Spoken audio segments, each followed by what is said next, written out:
This is a Podfire production. Welcome to the Two Cripples, One Pair of Legs podcast, where every fortnight, your hosts, Adam Sheppard and Natasha Price, take a long, hard look at the world through the eyes of two people who believe in grabbing life by the balls and squeezing tighter than Borat in a Mankini. The good, the bad, the often cringeworthy, but most importantly, the hilarity that can, and often does, ensue. If you're looking for fluffy sunshine and rainbows, My Little Pony meets Care Bears type of purity, you've probably come to the wrong place. If you're after good conversation, warped humour, quick wit, a touch of sarcasm, two proud people with disabilities with the no holes barred, leave no stump unturned outlook on life, welcome home. Excellent.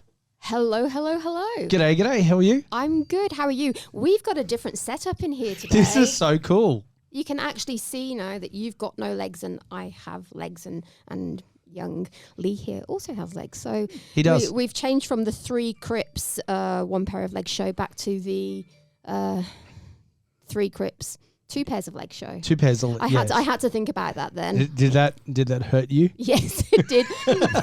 thinking hurts me very, very much at the moment. Hey, we got somebody cool in with us. We do. I mean, we're cool, but you know, but we have an absolute legend. Lee's here. a bit cooler than us. Oh, not today. Oh my God, it's hot out there, isn't it? It's so humid. We've just gotten back from Canberra and we had a couple of days on the track that was ridiculously hot. It was like 42 degrees, but the heat there was okay because it was a dry heat. But this, oh my God! I still had to buy a jumper. What the fuck is up with that? We had the first few days where it was like icy cold, bloody freezing, and then by the end of the week it was scorching. It's like, talk about 10 seasons. As per in usual, a day. Tash says to me, make sure you take a jump with you. I'm like, it's the middle of summer. Why the hell do I need a jumper? And of course I needed a jumper, didn't I? So I bought one. Nice. And what is the lesson you learned there, Adam? I'm not going there because we all know we're going, always listen to Tash. Always listen to Tash because I'm always right. Yeah. Or just don't go to Canberra. Or just don't go to Canberra. This also is very true. Yeah, we'll get into that though because I like Canberra.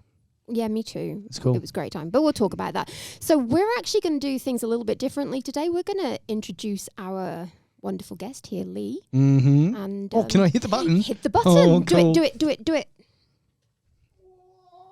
Can you find it?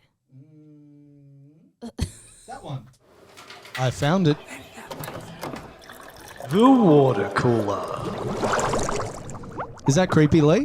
It's weird. Yeah. Does it Weird. make you want to go to the toilet? Yes. Yes. Yes. Lots of people Yeah. have said that. I feel like we should change it. It's not good when you're right at the start of the show and you're like, oh my God, I need to go. So the water cooler for young Leigh here and for anybody who's new to listening is our interview segment where we get seriously cool people in, this fella, and have a chat. So I'm going to introduce Leigh, okay? I think you should. For all of these people that don't know this absolute legend. So Leigh Skinner is a Para Powerlifting, I can't get those words out, champion from Australia. Prior to becoming a para-athlete in 2008, Leigh was an automotive mechanic for 27 years before being diagnosed with a tumour in his spinal cord, which eventually crushed all nerves to his legs. After many years of studying personal development, setting goals, and trying to refocus on what is next in life, Leigh found para sports through sporting wheelies in December 2008. From this point, he became a powerlifter athlete. Powerlifter athlete. Oh my God. You were practicing on the car here too. I am so tongue-tied. And in 2009, he qualified to become a member of the Australian Para Powerlifting team. Yay, I did it that time. From 2009 to 2018, he had the privilege of competing all over the world, representing Australia at the 2010, 2014 and 2018 Commonwealth Games. Hi, Leigh. G'day. Hello. How are you two? Welcome. Good. Thank you. I think you might be a little bit scared. You've just experienced the depths of our very, very sick sense of humour with with us talking about the urn for Adam's leg. Yeah, so for those of you that didn't see before, young Leigh here has a water bottle that looks suspiciously like an urn. It does. As in an urn that you might put ashes in.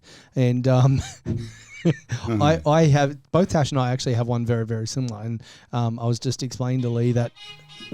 Oh, dude. Oh, it had to happen. Has to be Dude. someone that leaves their phone on, hey? Here we go. Yeah. Here we go.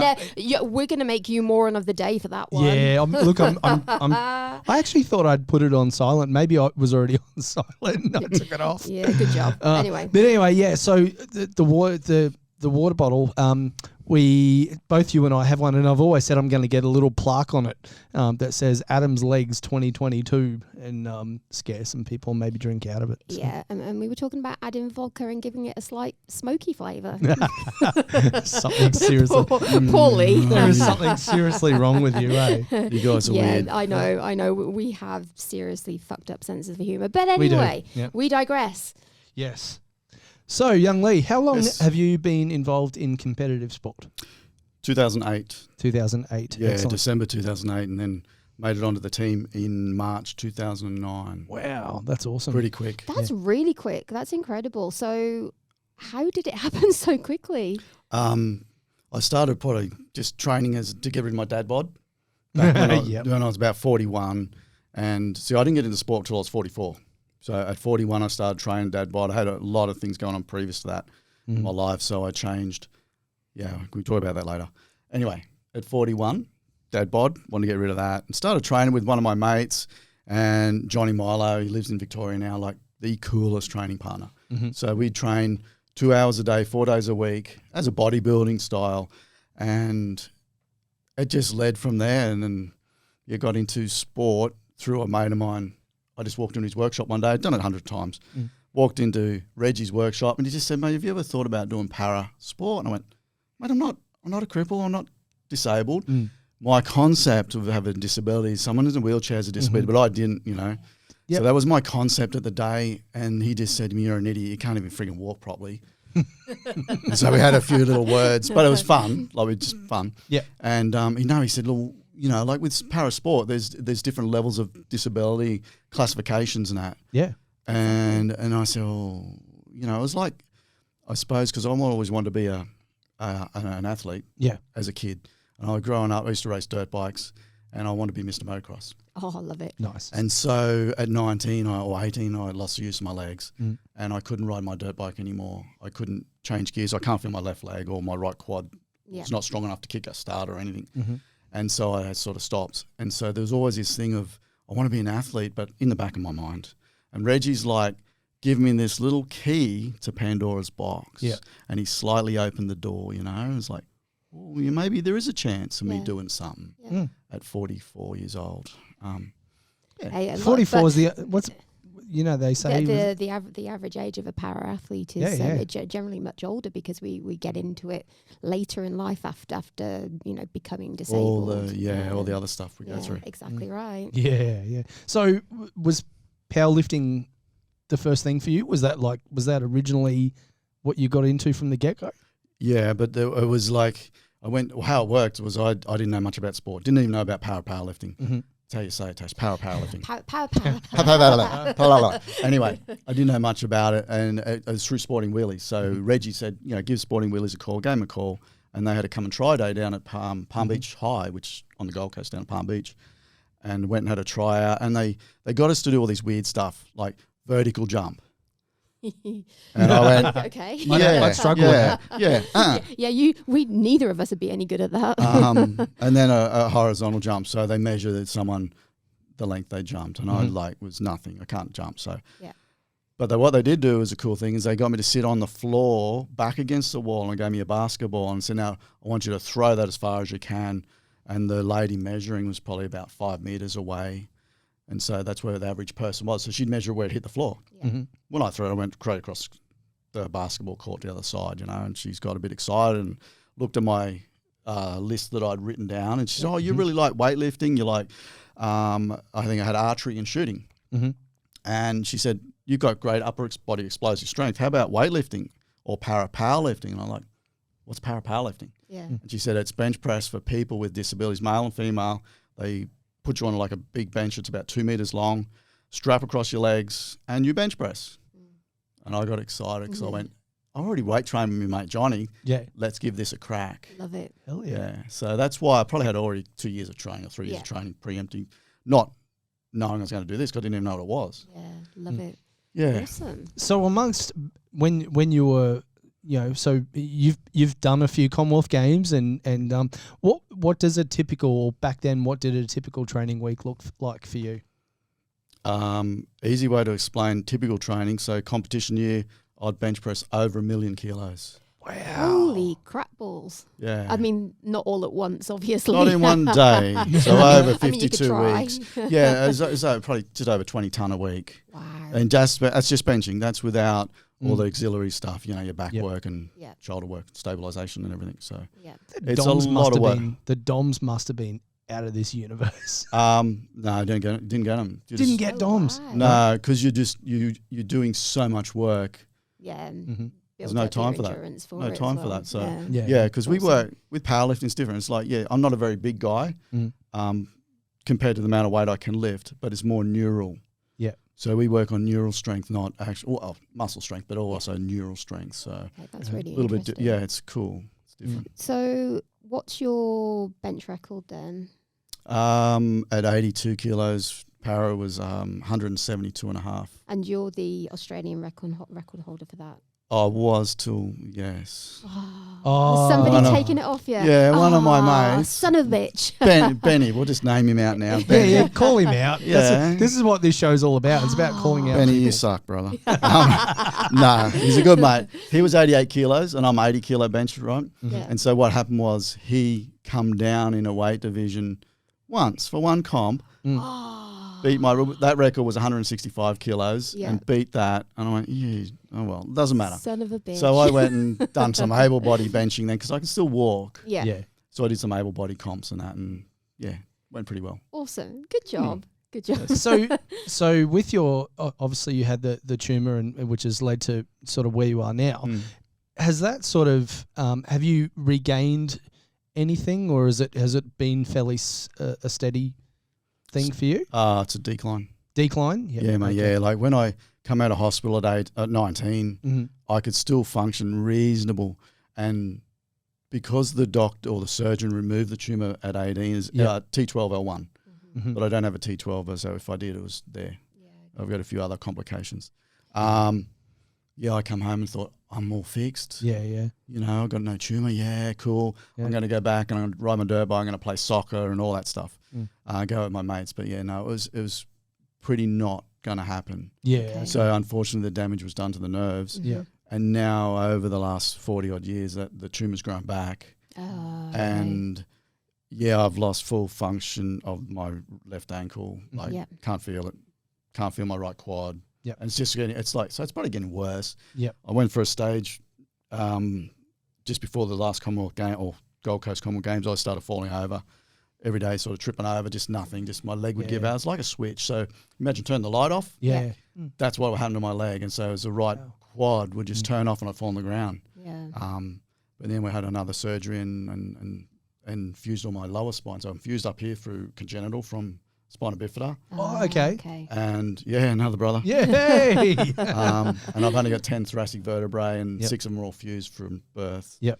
And then, now my old lumbar's fused. So with the fusion, how does that affect your ability to move around? Difficult. Yeah, I can imagine. I got 4 vertebrae in the middle that have got a little bit of movement. That's it. Out of all of them. God. Yeah. So, I don't rotate, I don't twist. Just that's the way it is. Yeah. Life's great. I love it. You adapt, hey? Oh, you wouldn't change it for the world. People ask you, what would you do? I was like, I don't know. I like the way I am. Yeah, exactly. And that's exactly what we say. At the end of the day, there are challenges with disability, but at the same time, we wouldn't have the opportunities that we've had. So why change it? Yep. Yeah, exactly. Absolutely. So you've been fortunate enough to represent Australia on a few occasions now, haven't you? Through Commonwealth Games and different things. Talk to us about that experience and what that was like for you. First probably big comp I had was Arafura Games in 2009. Oh, okay, yeah. That was really cool, but there was such a lesson for me was it was my first international comp, and so what I did was stood side stage, I did my warm up, waiting for my turn to come out on stage, and it was probably, I think it might have been 10 lifters. I decided to go and watch the other lifters lift. And anyway, first lift I went out and did 140 kilos, and it was like, I was so full of adrenaline. It's like, did they really have 140 kilos? It's like, I feel like 10. Yeah. Yeah. Second lift, 145 kilos, and it buried me.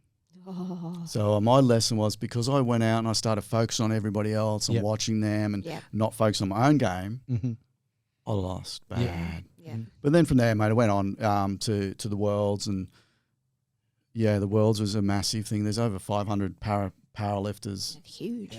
that compete at these games, and that was in Malaysia, and like best couple of weeks with my mates and that. Yeah. But it was really cool. But it's just things like when I went to India, the Com Games in Delhi, that was my first Com Games. So that was an eye opener, because Delhi, all the controversy with Delhi and that, and I love the people there are beautiful people. They tried so hard to get it right for us all. Yeah. But their buildings weren't quite as good as what they should have been. My door didn't lock. I had to chase out some natives in my room one day. They were stealing stuff out of my fridge. Jesus. Wow. Yeah, and I didn't chase them out. I mean, I grabbed a guy and I said, mate, look, if you want anything, just ask, mate. I don't mind you taking stuff. Yeah. Because it's just water and bottles of Gatorade and stuff out of your fridge. Yeah. And I thought, well, they obviously need stuff, do. Yeah. So I said, mate, just ask, mate. Just come and ask me. It's cool. I'll give it to you, whatever you want. Just ask. Yeah. Just be polite. Just please. don't take it. Yeah. 100%. But that was a really good thing, I suppose. I have a cool story. If we've got time. Oh, 100%. we love stories. Absolute Tell us. stories is what we're all about. Yeah, when we were at in Delhi, there they had these like trees, and they had little spikes in the trees. And what they do is every time one of the countries, say a tree was Australia, every time Australia won a bronze medal, they put a bronze dove on this bit of dowel, and a silver and a gold at the top. Anyway, me and Diane was one of the female Para Powerlifter competitors. And we were just walking, checking out the tree, see how many, cause it was really cool, actually really cool, because you could see how many medals each country had as we're going on through the games for the 10 days, Yeah. I thought it was a great concept. Anyway, security was massive over there. Like we had guys with AKs, guns. Wow. Strapped Scary. everywhere. So we go on a bus, guy with a gun. There was a car behind us with guns. Around the village, there was gun turrets every 200 metres, and then there was a ring road, and then another row of guns. Wow. Full-on security. Anyway, we had security inside the village, walking up and down, doing parades, and they all had big guns and, like, pretty intimidating. Yeah. Yeah. Anyway, we're walking up, and she's in a wheelchair. And anyway, she goes, I love these doves. There's quite a great... I said, do you want one? She goes... I can see where this is going. Yeah. So I grabbed a dove off Australia, bronze dove, and I said, I might get myself one. So I grabbed two. Because she's in a chair, she put him under a jumper, under a shirt. Yes. And she's wheeling back. Anyway, the security guard with the guns walking forward, she shit her pants right. She's like, oh no, he's seen us. We're stealing doves. We're going to get fucking shot. Anyway, I said, just be cool. Just act cool. And as he's walked past, I've gone, and she fucking shit. He's turned around. I went, hey, buddy. Hey. She shit, eh? Oh, no. Oh, that's hilarious. Yeah, that was super funny, that one. So it sounds like you had a lot of fun. That was fun. Delhi was really cool, for an opener. Scotland was probably my best one. Yeah. Okay. Only because I had to go through a lot of stuff. For whatever reason it was, I knew I was going to go to Scotland. 2 years out, I made the decision, and I said, no matter what, I'm going to Scotland. Yep. But now I know why, because I had made I made a goal back in 2006. Mm-hmm. So I started listening to Anthony Robbins, and we started making goals. Anyway, awesome. 2 year, 5 year, 10 year goal, 20 year goal. So I set this 20 year goal, and I'm going to make this so big and out there that if it comes off, I know visualizing and all the things I was doing will work. Yeah. And it was to meet the Queen. Oh. Ah, cool. Right. So leading up to Scotland, I knew that I had to just go. I don't know what was dragging me, but I had a brain bleed. I trained so hard. One day I popped the blood vessels in my brain and got brain bleeds. So I had to stop for a little while, and then broke my ribs at the week before a competition. And that was a qualifying competition. Oh, no. And so I still had to bench and do all that. But I made it. Got to Scotland. Good job. Awesome. And yeah, we did a training session. And then I was in an ice bath one day in Scotland, right, in a recovery session. 7 degrees in the ice bath, freezing my little jibbies off. Jimmy's, yeah, I like it. And word comes around that the Queen was coming to the athletes' village. Oh, I love it. Man, I was like, what the? So I was so excited. Out, trackies on, second in line at the food hall. Guess who walks in? No way. The Queen. The Queen. Wow, that's Man, so cool. Yeah. The Queen walks in and she's like where my drink bottle is, or maybe, 600 mil, under a metre. Yep. There we look at each other and you're not allowed to shake a hand. No. I've just like kidding a lolly shot, man. Out of control. Going, fucking Queen. She's so beautiful, so little. She was, sorry. Yeah. She's beautiful lady. It's such an honour just to be in the same room as her. Yeah. And then I look back now and I go, well, that's what it was about. That's why I went through all the shit. I think it was the universe saying, you're not going. I'm not going to stuff you. I'm going to go. Brain bleeds, brain ribs. I don't care. I'm going. Yeah. Yeah. They just could put up roadblocks. I think that's pretty normal. Yeah. Happens with all of us. Oh, yeah, we know about that one. All the roadblocks. We know about it. We know about that one. Yeah. But that was special. yeah. That's awesome. I love that. The you like when you go away been away on teams and stuff, every team I've ever been away on, and there's been a few, shenanigans ensue. I digress for a second. I was away once and I was sharing a room with a really good buddy of mine. We used to request every time we were away at the same competitions because, we knew we could survive living in the same space as each other. But one morning we were in this hotel room and it wasn't an accessible room, and I had to go into the toilet, get on the toilet, push my chair out the door, then shut the door because there was not enough space in there. Well, one day, I got out of the toilet, went to pull my chair in, and all that was there was a wheel off my chair. Nothing else. Love mates, don't they? Oh. Gotta love your mates. So what he'd done, he'd strategically pulled my chair apart in another wheelchair user, so he knew what he was doing. Every bit that he could possibly take off and hit it around the apartment. So for the next 45 minutes, I was searching around the bloody apartment trying to find bits of my chair everywhere. Wow. And when I say he pulled my chair apart, it was stripped freaking out everywhere. I really need to meet this person because, he's a good guy. He sounds like the perfect mentor for me. Yes. Yeah. We had some fun. We had some Yes, mentor. Yes. Teach you a thing or two. Exactly right. So we still see you at Gold Coast Performance Centre. Hello guys, if you're watching. Hello. Shout out. We see you there training. These days, what's training look like for you now? More about recovery, rehab sort of stuff for me. Yeah. So I've got a pretty big event coming up in May. My daughter gets married. Wow. See, that's huge. Congratulations. Yeah, that's so cool. Yeah. Fabulous. So just trying to keep it all together so Dad can walk her down the aisle. I love it. That seems like probably the biggest and best so competition ever. So it's pretty hard work. So we go to Atkins Health. So g'day boys. Hello guys. Hello. Great team there. Zach and Brock and I've been started off, I suppose after last surgery in 2019, I was in my chair and we started in the pool. Yep. And I've progressed from the pool to walking with a stick. Yeah. And now I can walk, I wear an AFO and all that, but I actually walk out. Yeah. Which is really cool. So it's taken me, 4 years to get to this point now so I can walk. So we do that a couple of times a week. I see physio a couple of times a week, adjust physio, my mate Michael. And that's pretty much, but then, also I last year I trained and broke a world record doing powerlifting and all that stuff for able body. So that was pretty cool. But then my shoulders are a bit cooked. So after all the years and years of training. Yeah.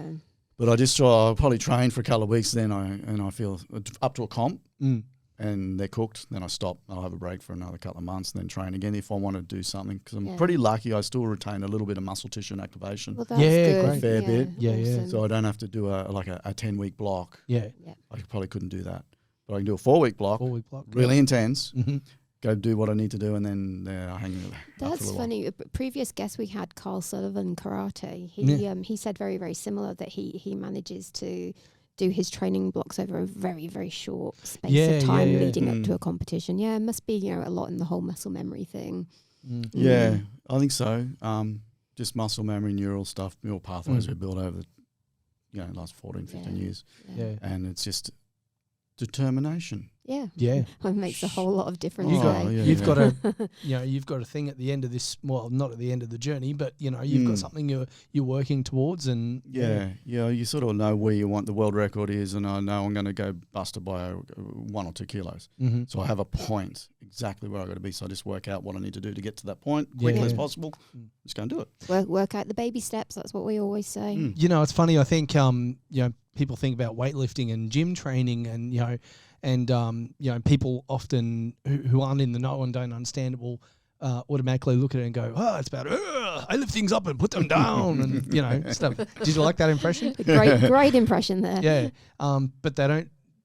Yeah, they don't get the science behind it, and the reason why things are done a certain way, and and the reason why wheelies and we spend so much time on looking after on the rehab stuff as well. So rotator cuffs and joint and all that sort of, not kind of joints.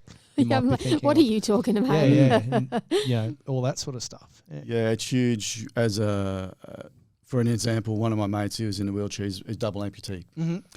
Must be a cool guy. He's awesome, mate. He's the best dude. Willie. His name's Willie. Oh, cool. He tore his supraspinatus, split it in a competition for the Com Games going to 2014, going to Glasgow. He come to us later on, and when we got back, I got back to Australia and we talked, and he said he'd never do another one because having no legs, he can wear prosthetic limbs, so he's below knee amp.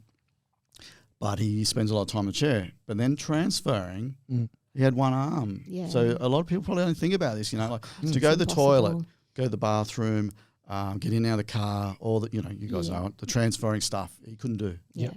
So it's really difficult when you're a para, when you've only got one good limb. Yeah, exactly. It's bloody hard work, that's for sure. Yeah, absolutely. So you've got a pretty awesome role with Sporting Wheelies that you do. Tell us about that. I work for Sporting Wheelies. I've been with them as a volunteer since 2008. So as soon as I said because they're the ones that got me into sport and everything, so I've always wanted to give back to the community and give back to Sporting Wheelies. But then a couple of years ago, they offered us a position. And so what we do, we're called game changers. So there's about 25 or so people with disabilities. And what we do is we go around to schools, high schools, primary schools, and we'll take a basketball program, like wheelchair basketball program, to the school.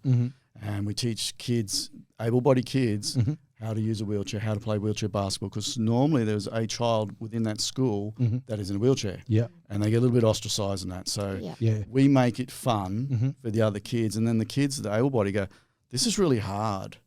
They don't know how hard it is till they actually sit their bum in a chair. For sure. Try it. And then the young person in the wheelchair gets a little bit more, they get more friends. And so it works like that. It's pretty cool. We love, and then we get to talk, we get to talk to the kids and do all sorts of stuff.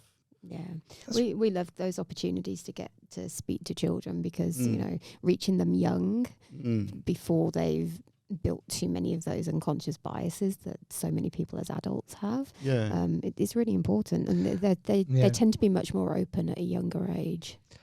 Okay, this is I've been looking forward to asking this question for ages. So pre-competition rituals and or for you, do you have a pair of shoes or? Oh, there's nothing, Adam. No, I do. I wear Deadpool undies. See, I've got my little man. I don't know if you see. Yeah, we got your little. Got my little Deadpool man here. How cool is? He's very cool. He's cool. So I wear Deadpool socks and Deadpool undies, usually at competitions or things that I think is appropriate to wear. Yeah, I love it. I've got one of my boys the boys that used to train with. He was a graphic artist, and he on my weight belt. He Deadpool across the back, so cool. Oh, that's really cool. Yeah, it's really nice. But I'm not allowed to wear that in competition because it's advertised and all that. But anyway, local competitions is cool. But I'm talking about Com Game stuff. Deadpool. So where did the whole Deadpool thing come from? I'd done a lot of PD stuff, a lot of personal development, and I studied NLP. So And it was in our last NLP course, and my mentor, Dwayne, said, really, we should think about being a superhero. Who would you be? You'd be Deadpool. I love it. I love that. And someone goes, like Spider-Man and Superman and Wonder Woman. And I went, Yep. man, I reckon I'm Deadpool. Yeah, Yep. I love it. and he's pissed himself laughing, and it's really cool. But then people do ask, why Deadpool? And I go, because it's not the fact that he kills people, right? Yeah. That's not cool. It's the fact that he can regenerate limbs. Yep. Yeah. Yep. It, So remember, he gets his hand cut off in one and grows a hand. Well, I've been trying to grow some freaking legs for the last 40 years. If you find the secret, mate, let me know. A couple of lizard's tails or something. Yeah. So that's why Deadpool is, he's cool. And and there's a few swears along the way, so Yeah. I don't mind that. Absolutely. I constantly, my most common question I get asked, particularly when I go and pick up my 6-year-old from school, kids will come up to me and they'll look at me and they'll go, oh, they haven't grown back yet. I'm like, no, mate, not a lizard. All right, we're wrapping this up because I know you've got to get out. Yes, all right. So you're an Australia Day ambassador. Yes. Yeah. Yes. So what did that entail? This year I went to Warwick. Cool. And so what happens is, and also Stanthorpe, so I had 2 things to do. Awesome. So what that entails is I go to like a country town. So there's 300 of us around Australia, and it's all government run. Yeah. And what we do is we go around and we'll tell a story, a speech about ourselves, how we've come to do what we do, and what makes us like Australia, like home. Yeah. Yeah.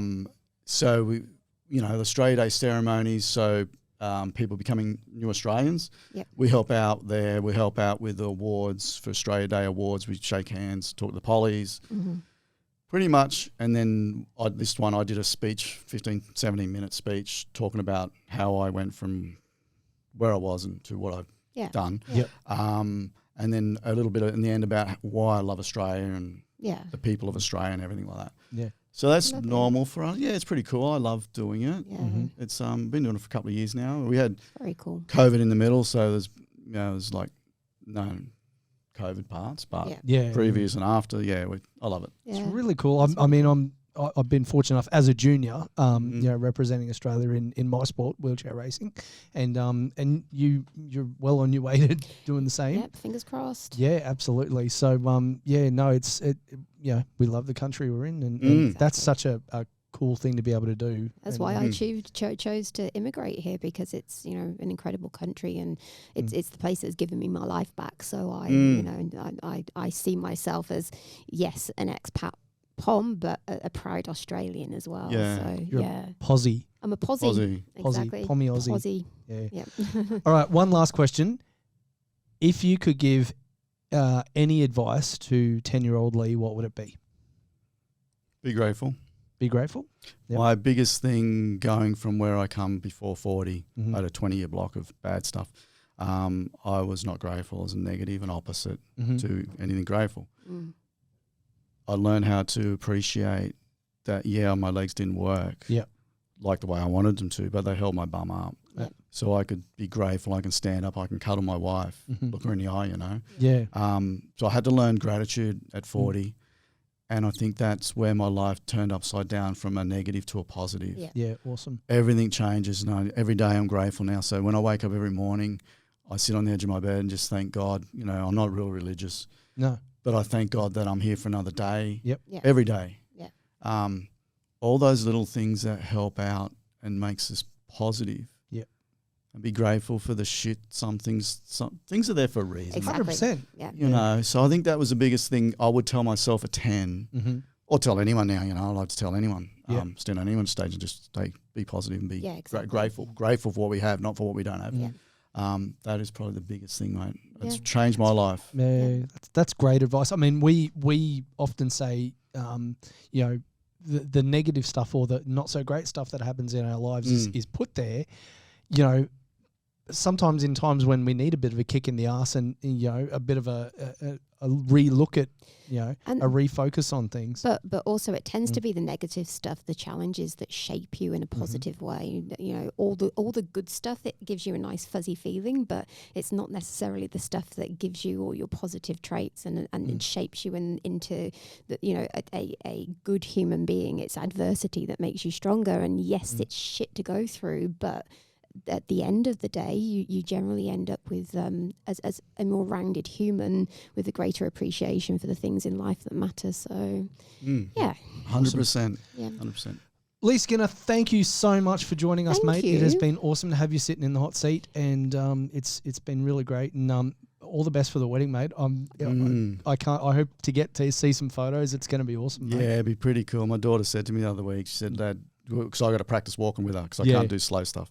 Anyway, she said, Dad, if we fall over and then walking down the aisle, who cares? Just get up and we'll have a laugh. See, Yeah, that's exactly. cool. And that's That's my really girl, cool. my girls just said, so I went, okay. Yeah. Made It's me true. relax. It's relaxed. At the end of the day, what will matter to her is just that you're there. It Yeah. doesn't matter whether Yeah. it's perfect or your perception of what Stop is it. perfect. Stop it. Yeah. It's just Yeah, absolutely. a big, strong, tough powerlifter, Like, No, Hey, I cried on here the other week, didn't I? Far out. Like I Yes. don't do shit like that, but there you go. yeah, no, and I've probably. Yes, you cry all the time. I do. Yeah, no. I'm with you, mate. I'm with you. yeah, no. Yeah. Thank you, guys. Grateful for being here today and That's have to talk alright. to the audience and It's been a pleasure having have you a bit on. of fun. Yeah, we have a bit of fun and We talk a try bit to. of shit. Yeah. Talk Yeah, lots of shit. cool. You should hear what's coming next. Lots of shit coming. Lots of shit. Yeah, cool. All All right, right, mate. Thank you. No worries. What do you guys do, We some will work? catch you again soon. Okay, bye-bye. Okay, All let's get back into it. That was fun, wasn't it? It was great to speak to Leigh. Thank you, Leigh. He's a great human doing He some is wonderful such a things. good guy. He He's really just is. so. And He's very humble. Yeah, very humble, and he's done some awesome things. And He has. I like talking to Leigh about his training now, because like I said before, people think weightlifting and all that is all about, I lift things up and put them down. I just want to do that again.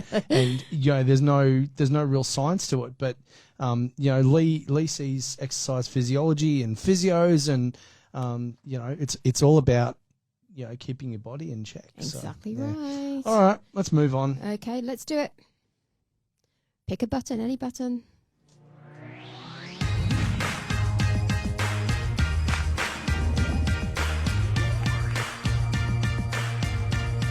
It's the moron of the day. I'll never get sick of that. I really won't. Me neither. Hey guys, if you haven't watched the YouTube version of this podcast, you really need to, because Yes. that intro on video is hilarious. It is. Great work, Ruby. I needed water. So, moron of the day today. So we Tash and I we have our business Invincible, of course. We do. Was a good shout out, wasn't Yeah, it? good job. Look, Good name drop. Yeah, no, I do what I can. Follow us on socials. But and we do a lot of networking events and a lot of expos and Business things, expos business and stuff, expos yeah, and things like that. this. And it's great because a lot of what we do is business to business or organisations and whatnot. But this guy, there was this. We were at this expo and there was this young guy there who couldn't have been any more than maybe 21. Yeah, he he's looked pretty young. He looked 11. He was a young guy, dressed up in his big business suit. In his business suit, and he was talking about, and he was from a business mentoring group or business strategy and stuff like that. And business, some kind of business to business service. yeah. And like, kudos to him. I mean, I don't care about age. If he knows what he's talking about, he knows what he's talking about. Yes. But he came up to us. He didn't know what he was talking about on this occasion. He came up to us. He came up to us at our stand. He's like, "Oh, well, if I can help you with anything, and at this point, I was like, cool, all right, Cool, thanks, okay. bud. We'll absolutely." And then he says this. He looks at me. He goes, because we all know people with disabilities have loads of money. They just don't really know what to do with it. Yeah, all this disposable income apparently that we have. Are you shitting me? Are you kidding, right? Where the hell does he get that idea? I know, like, what the hell? The funniest thing was the person that he was with was clearly mortified. It was I don't know if it was his business partner, mentor, or whatever, an older lady. And he said it, and her eyes just went wide. And if the eye roll was any stronger, she would have flipped on her side. Like Jesus, yeah, like. What would make somebody think that? Okay, apart from anything, it is near impossible to get a job when you have a very obvious disability. Yeah. That's hence the reason why it's a lot harder. Put it that way. Yeah, it's hence the reason why so many people either end up on government support, which it's not because they want to be there; it's because maintaining a job and staying in employment can be very, very difficult. There are very, very, very many barriers. Or they end up starting their own business because of those difficulties, because it's the only option they have in order to be employed. So where's this idea that we have all this money coming from? It's an interesting stat that people with disabilities make up the large majority of business owners. Because so a person with a disability, according to statistics, is actually the 33% more likely to hold a business down after the first year than somebody without a disability. Yeah. Well, and that's purely because we have to be more determined, because there is no other option. There is just no other option. You and I spend a large amount of time between doctor's appointments and all that sort of stuff. Yeah, exactly, and that's the thing. But like, I just don't. I really wish I understood where this guy's mindset came from with this. Does he think that disability support payment is that much money that we can just like lounge in the lap of luxury or something? I don't get it. I've been on disability support, and I can tell you right now, you survive on it. You certainly don't live on it. You survive on it. Yeah, and like any kind of benefit, it's enough to. Well, it's not really enough to survive on, to be honest. I wish I'd have. I was, and I'm not usually short of words, but I was genuinely dumbfounded. I know, didn't know what to say. Plus, I was trying to stop myself from pissing myself laughing from the other lady that was with her reaction, because that was kind of gold. Yes. But it was just hilarious, and thinking back now, I'm like, that's an interesting perspective. I know we should have said to him, so where do you believe that this money is coming from, and why do you feel that this is the case? Because, dude, that's just not true. No. Who has any disposable income these days, let alone people with disabilities? Yeah, absolutely. Life is tough for everyone. Mm-hmm. But yes, anyway, so yes, more on another day. Yeah. I feel like I feel bad calling him a moron. I kind of do, because I think he's a bit dazed and confused. Well, I felt like, okay, so he was the kind of young lad that you would have expected to see trying to make his way in Wall Street or something, trying to keep up with all the people that had much more experience. Trainee insurance salesman. Yeah, that kind of thing. Who was just trying to impress his boss, I feel. I feel like he allowed his mouth to run away from him a little bit there. Spoke before he engaged his brain. Yeah, I wonder if as he was saying it, as the words were coming out of his mouth, in his head was going, back pedal, back pedal, back pedal. I know, I would have been. Yeah. But he didn't seem to be, did he? He just kept going. Mind you, that could have been the whole, I need to put things right here, but oh shit. I kind of wish I'd kept that conversation going, but at the time I was like, okay, I'm done. Yeah, I know, right? Anyway. Fun. So, he makes it on this episode's moron of the day. Yeah, I don't remember his name. Not that we'd call out his name anyway, because that's not nice. But, no. But, you'll know who you are if you're watching. So guys, if you are thinking that people with disabilities seem to have a shit ton of money just hiding away in the coffers, you're sadly mistaken. Wow. I mean, I'm sure there's some around that are very well off, but certainly not the average one. No. No, exactly. Shall we move on? Going from very moronic to very kind. Good people. Good people. Did you just hit your head on the microphone? Yes. The kindness virus. I do a good job with that. That's just ridiculous. The kindness virus. The kindness virus.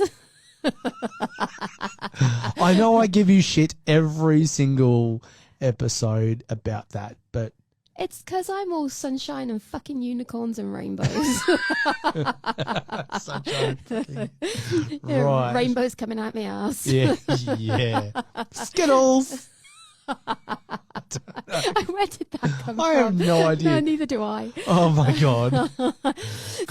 Yeah, go on. I was just going to say. So we've just been away in Canberra. I had hello, Canberrians. Hello, what? People from Canberra. if you know what we're supposed to call people from Canberra, put it in comments, please. Because I'm sure it's probably something like people from Newcastle, Novocastrians. See.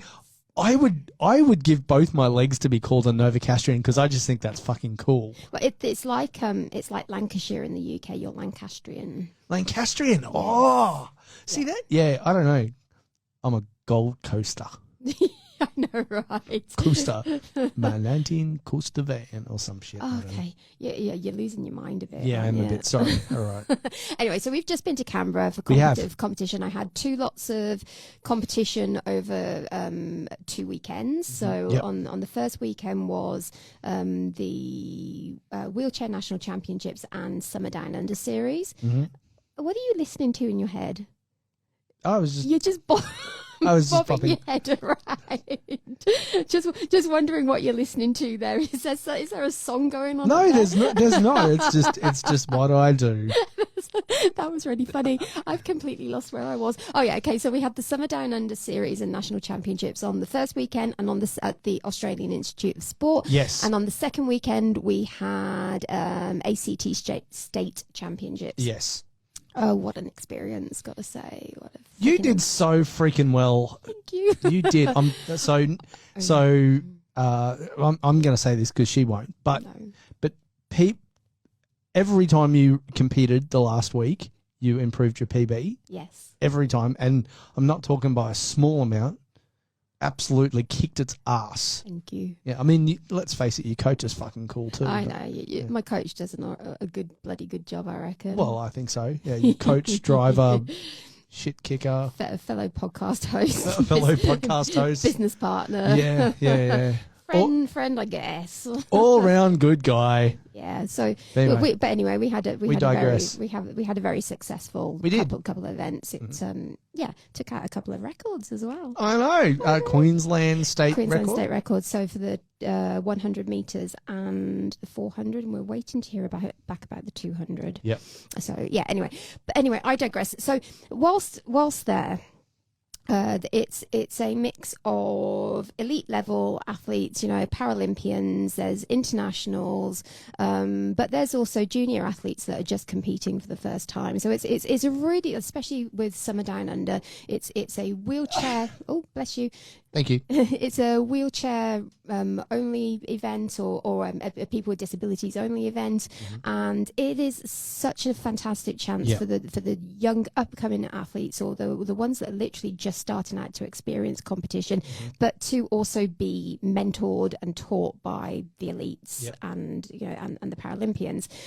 But this is what I thought was incredibly cool about it, and why we're giving it a mention in the kindness virus.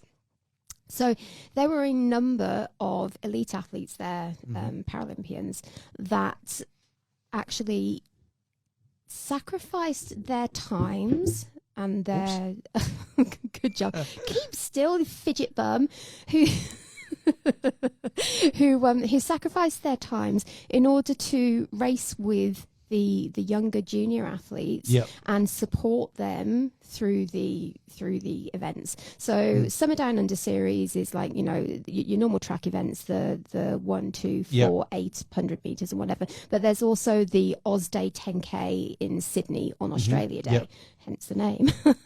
and in both events, we've heard about stories of top level athletes helping out the younger ones and pushing with them, because I'm sure for kids that age, it would have been one hell of a nerve-wracking experience. Yeah. It's bad enough when you're an adult first doing these kind of races, let alone as a young kid. So Yeah, 100%. I just think that's incredibly kind that there's so many people in the wheelchair sports community that are that are sacrificing their own goals and their own times and actually putting themselves out there to keep growing the sport and to support kids that just want to give it a go. It's the thing I love about this sport. There is a lot of the more experienced athletes and the elite athletes of the sport are really want to see this sport progress and continue. And it's amazing. It's like it's like having Usain Bolt or Kathy Freeman.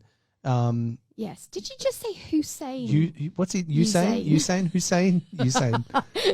Bolt. Hussein Bolt is if Bolt is Usain's brother. Yeah. Hussein.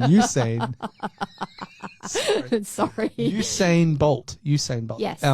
It's like having the Crip version of them training with you. It's for kid for a 8, 9, 10, 11, 12-year-old kid. That's such a cool experience. It is. And it is for anybody. The whole reason that I ended up getting so heavily and deeply involved with this is because I made a choice to do Gold Coast Marathon back in 2018, just after only having a racing chair for 6 weeks. I had no bloody idea what I was doing.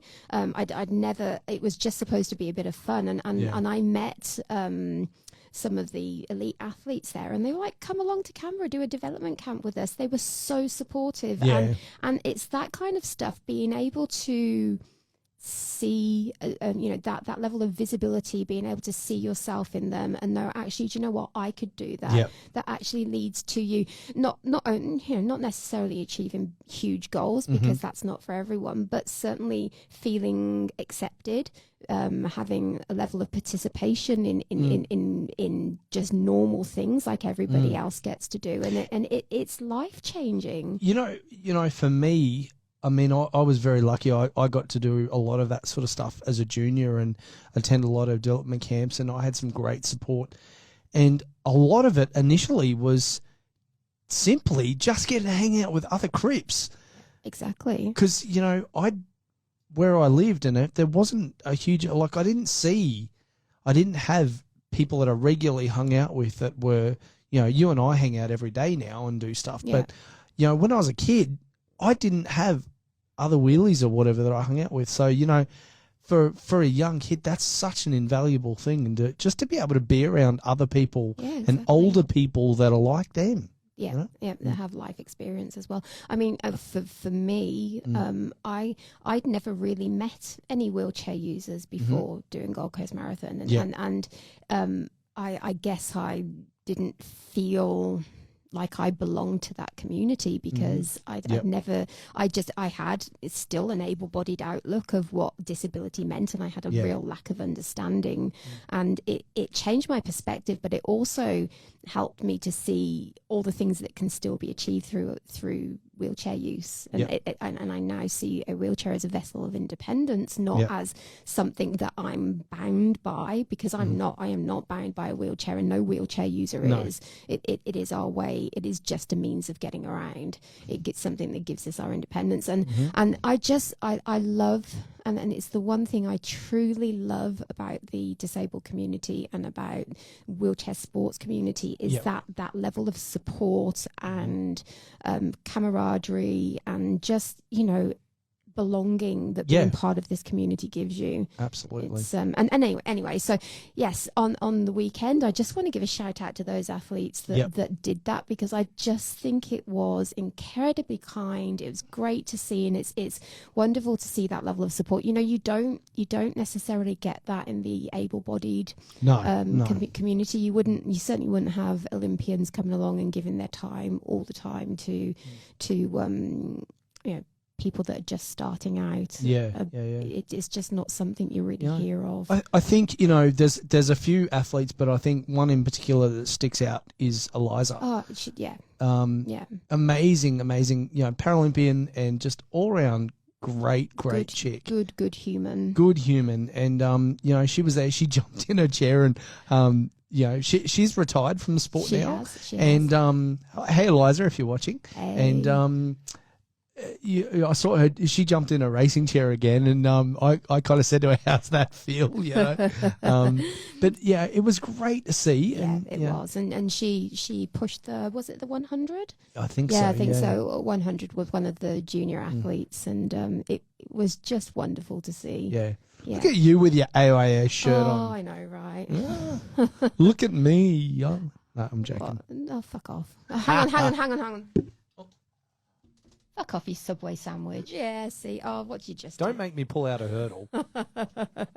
I will. Yeah. I will. Competition's done. I'll do it. Pull out a hurdle. There were fucking steeplechases everywhere. Yeah, I will take your hurdle. I will take your making out with a hurdle and raise you a steeplechase. I have got to say, the 200 on that day when it was absolutely pissing it down, and then they had the steeplechase out before literally before the 200, and like the entire track was flooded. I still came out with a PB. I know. It was they did the steeplechase, and then the water from the steeplechase was God all over the track. And I went and warned you guys, didn't I? Yeah, I'm like, glad you warned me, because I started to aquaplane across that, and I wouldn't have had any awareness that was there if you hadn't have said something, apart from all the water coming up into my face. All right, guys, I know you're wheelchair racers, wheelchair athletes, but you're gonna need water skis. Maybe you want to bring a canoe for this race. But just talking about Canberra momentarily, and I know this is a bit of a digression, but Canberra's such a bloody cool place. I love Canberra. Where we stay, is Braddon, which is just one of the suburbs, literally, you know, a K outside of Canberra city centre. My God, it's just got such a cool vibe there. It is. It's great. There's food. There's the food, bars, and I mean, not that we hit the bars too hard, but I mean, there was. I tell you what, if you are going to Canberra or live in Canberra, there is a restaurant called Zarb that you need to check out. We've been there twice. We tried to. I think the last time we were there, we actually tried to go a second time and didn't get to go. Didn't get to go because it was closed. Bloody hell! And this time we tried to go again, and once again it was shut. So I think it just didn't. It's giving us a limit of one time per. But the food's amazing. Oh, man, it's such a good... So if you live in Canberra, or you're going to Canberra, or if you ever get to go to Canberra, I highly recommend it. Yeah. Do you know what else I really enjoyed? This is going to... Okay, I'm going to show my geekiness now, because I am a geek, I'll admit You are. The Questacon, the Science and Tech Centre. That was pretty cool. That was really cool. That was a really cool place, That was really cool. Yeah, you were definitely getting your nerd on there. Yeah, I was a bit. I got really excited over the giant periodic table that had each of the elements inside glass jars. I am a geek, I'll admit that. I kind of thought it was cool that it had like radium and stuff there. Yeah, like uranium and then plutonium. I'm like, what the fuck? We're all about to die. Nobody light a match or whatever. I don't know if that even works. Nobody let it out of its casing, because then we'd have a problem. Yeah, this is very true. But yeah, Canberra's such a... I don't think we spent any more than about 12 minutes in the car getting anywhere. Yeah, it's very cool. Yeah. Lovely wide streets, easy to get around. AIS track, I've got to tell you, is just phenomenal to push on. I love that place. We had a great time. So if we have any ACT or Canberrian, there we go again. Canberrian, that's probably right. Yeah. Listeners or watchers or whatever, hi. Hi there. Shout out to you. All right, we should move on. Yeah, we should. All right. We're going from Canberra to talking about something slightly different.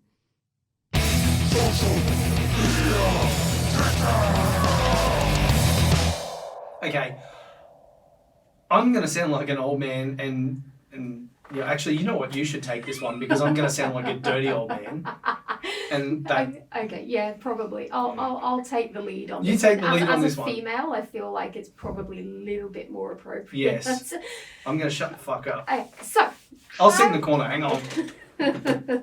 So, how often do you go to family theme parks, like water parks, family, water fun play areas, and come across lots of women wearing G-strings or thongs, Not as we much. know it in the UK, and not wearing very much at all, not leaving a lot to the imagination. No. Now, personally, I think a woman should be allowed to wear whatever the fuck she wants, that there shouldn't be restrictions on it.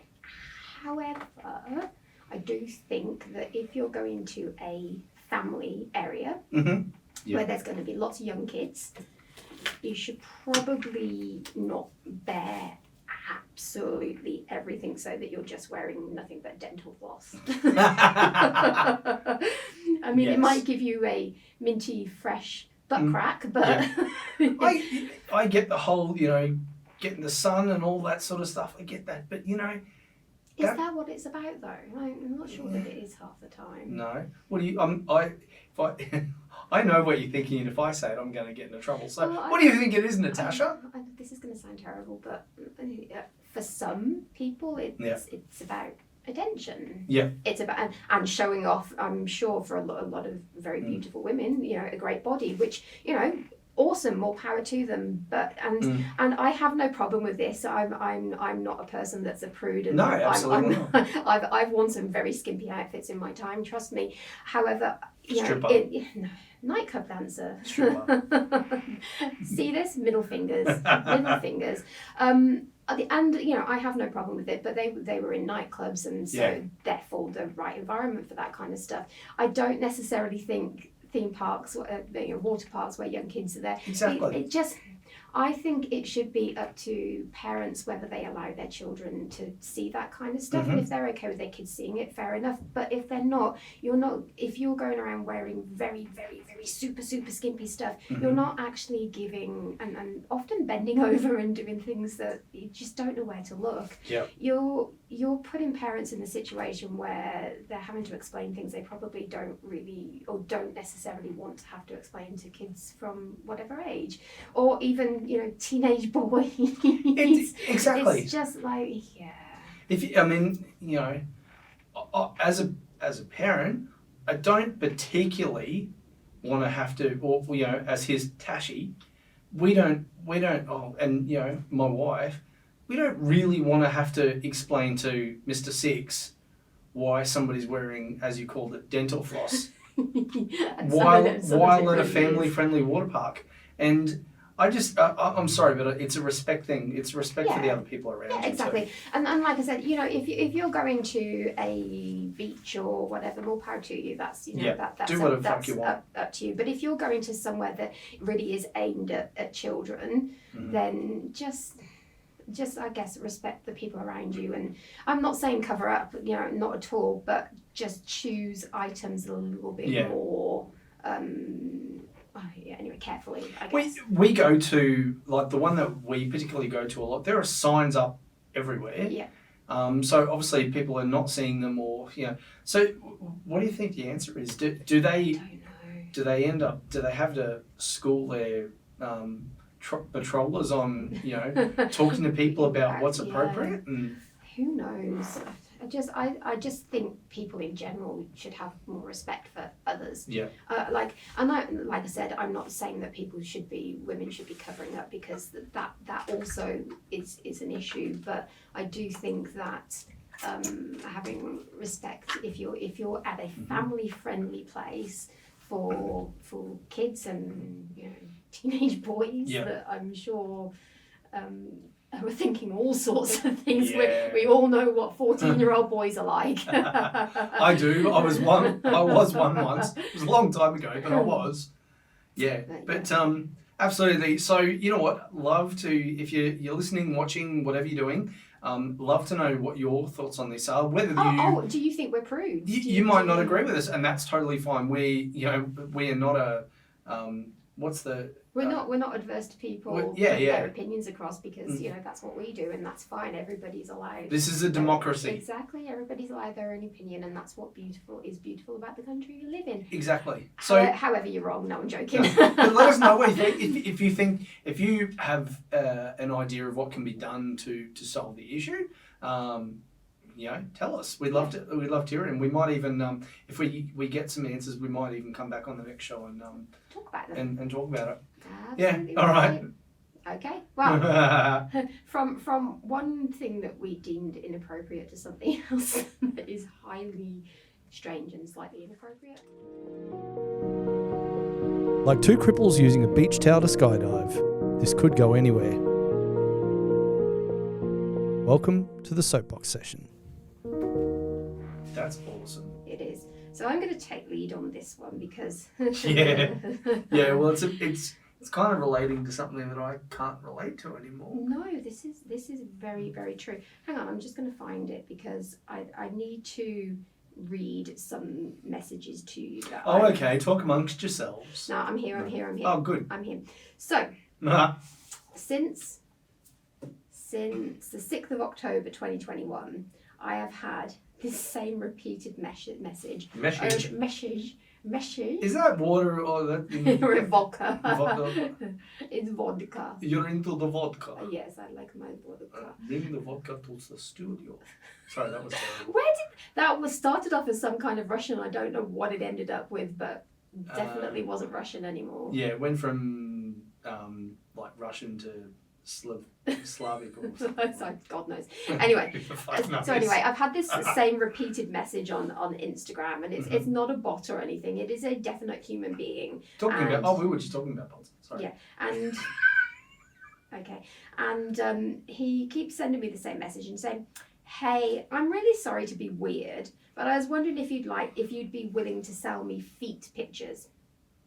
Well, it is fucking weird. It is very weird, and I don't. It is weird. I haven't responded to it yet. So I get lots of these kind of weird messages from men. Oddly enough, I don't get them. You don't get the feet questions. You have had someone asking you for pictures of your feet, haven't you? Yes, I have. It was when I had feet, but.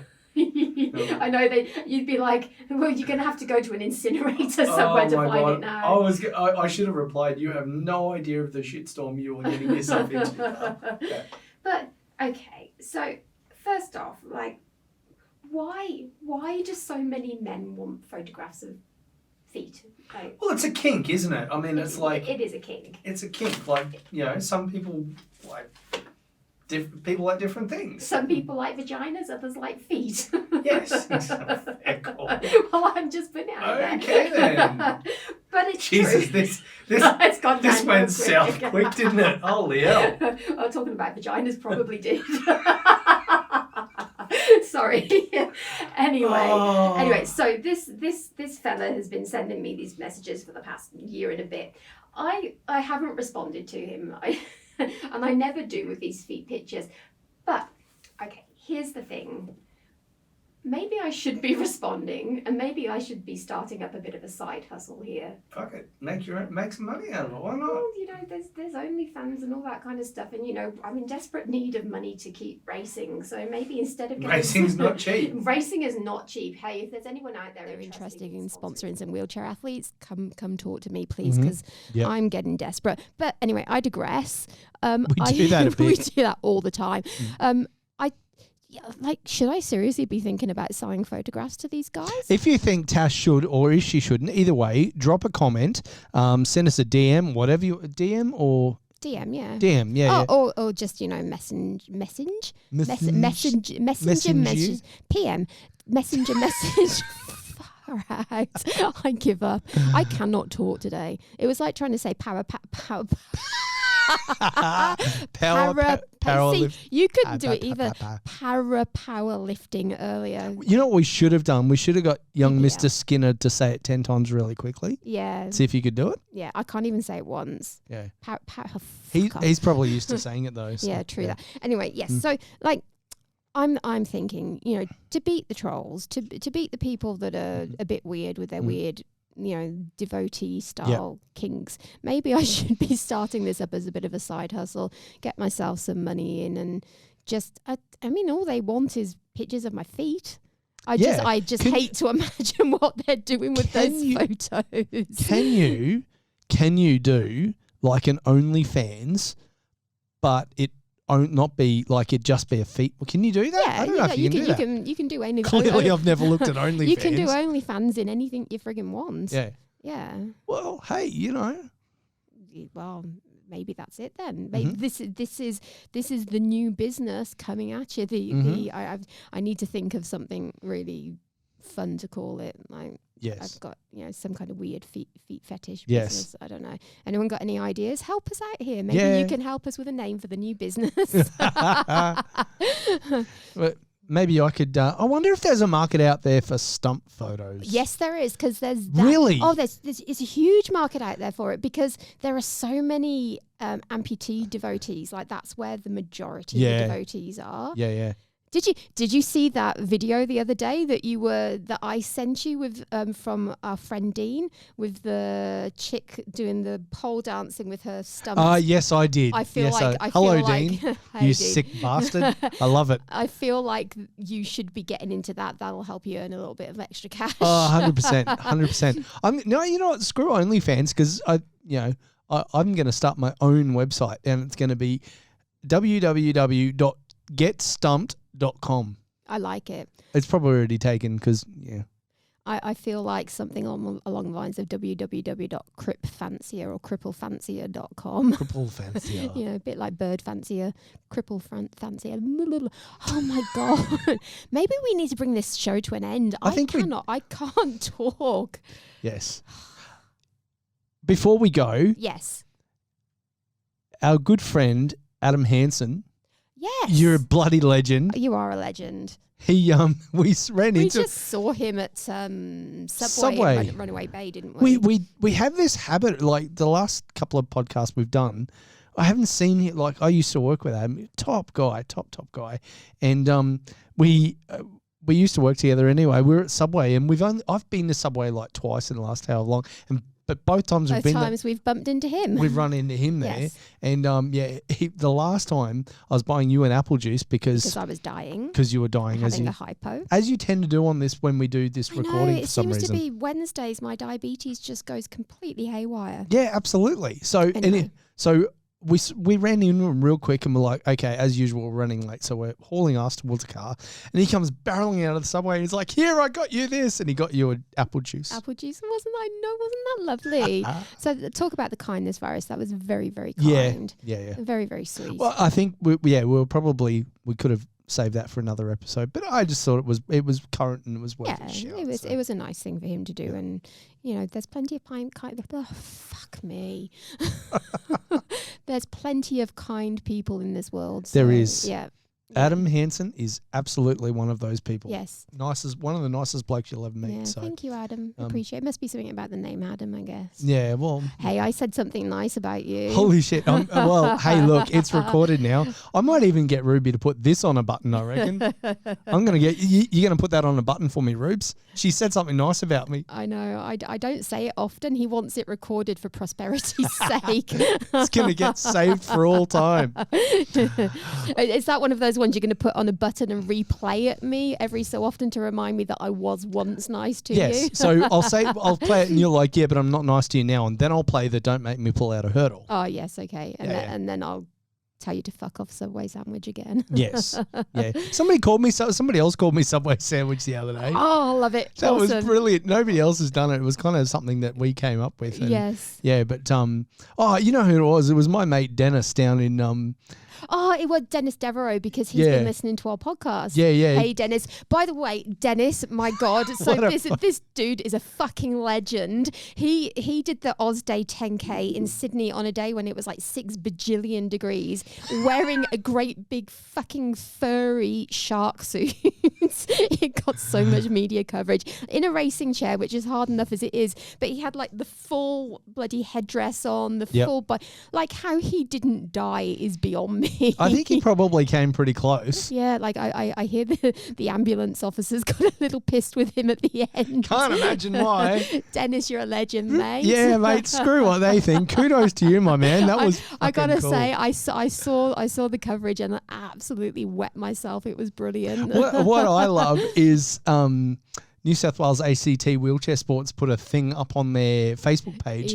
and it was everyone. Well, it wasn't everyone. It was like 9 photos of the faces of some of the competitors of the Oz Day, their faces at the start line, and one of them was young Dennis in his shark suit. Yeah. And like whose start line face is better, or something to that effect. And I'm like, of course it was. Has to be Dennis. Of course it was Dennis. Like, I think we need to give him the nickname the Shark. The Shark. Yeah. Yeah, I was. Oh yeah, no, I was thinking. No, Greg Norman, but. Yeah. Oh, okay. Well, maybe the Grey Nurse or something. The Grey Nurse. Oh Jesus. We'll leave that alone. Anyway, cool. All right. Hey, is that us for another day? I think we're done. We've done all right. Yeah. We've done all right. Sweet. Okay. Well, thank you guys for joining us again as usual. Don't forget to subscribe. Yeah. Give us a like. Tell us what you want to hear. If you got any questions, make sure you send us a message, put them on the page. If you want to tell us to stop talking so much shit, you're welcome to as well. We just drivel, hey. Most importantly, if you want to keep up with what's going on and all the stupid shit that goes on with us, make sure you follow us on social media. On Instagram, you can get Instagram. I didn't say that very well. Instagram, you can get us at 2crips.1 pair of legs. Is that 2 or the number 2? The number 2? Number 2 and number 1. Yep. Yes. Right. We're going into a completely different conversation. Now we're into the toilet humour. Bloody hell, it's time to finish. And on Facebook, it's in letters 2 Cripples, 1 pair of legs podcast. Yeah, because we have to be real careful on Facebook about it. Yes, because we cannot use the word crip on Facebook because we'll get accused of gang affiliations. I think I'm halfway through I'm still banned until I've got another week to go yet. Hence the reason we're recording on Instagram again. Yeah. Anyway. Thank you, Facebook. Thanks, Facebook. Yeah. All right. Anyway, we'll see you next time, guys. Have a great week, great fortnight, and we'll catch you soon. Peace. Bye. Well, that's a wrap for this week's episode of 2 Cripples, 1 pair of legs. As always, we'd like to thank our studio guests for joining us, and of course to the legends at Podfire for making all of this come to life. If you like what you've heard, or even if we've offended the shit out of you, but you still want to hear more, make sure you hit the subscribe button and also check out our Insta page, 2crips.1 pair of legs, and you'll be the first to know when a new episode drops.